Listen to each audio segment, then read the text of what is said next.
When writing HTML, we should always use the elements that suit our content the best. When you're looking at a web page, you don't just want to have a bunch of text that is all the same size. Consider a book. The book title is often the largest heading in the entire work, followed by chapter title headings, which are slightly smaller, and the book text itself is the smallest. In your HTML, you'll create the same text structure that will make your content easier to understand. Let's look at how to do that. Throughout this course, I'll be using a website called CodePen. You can visit it at codepen.io.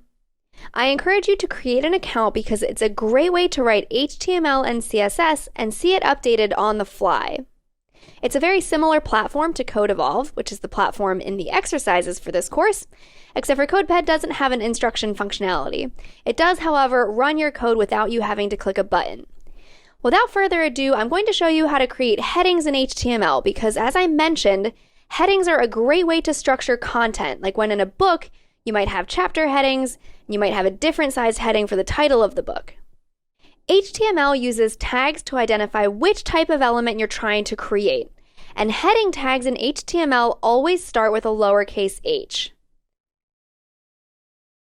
Depending on the size of the heading that you're trying to create, or more importantly, the meaning of the heading that you're trying to create, you'll use a different number from 1 to 6, where 1 is the largest type of heading and 6 is the smallest.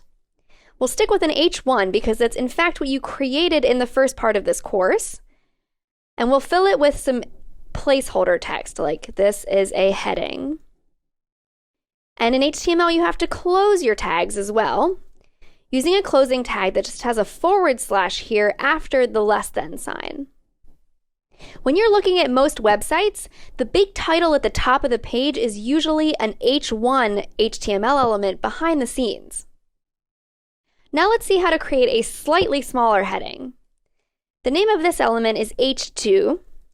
We can put the same text inside. You can change it if you want to. And close that tag off again with a / here. So this is the opening tag, and this is the closing tag. The content goes in the middle. You can see that this is a slightly smaller heading, although it is still pretty significant. Now at this point, I can just copy and paste this line a couple different times and simply change the number inside of each opening tag, which CodePen will intelligently update in the closing tags as well. Now we have a list of headings from H1 all the way down to H6, and you can see that as the number increases, the heading gets smaller. Consider headings to be an extremely useful way to structure your content on a web page.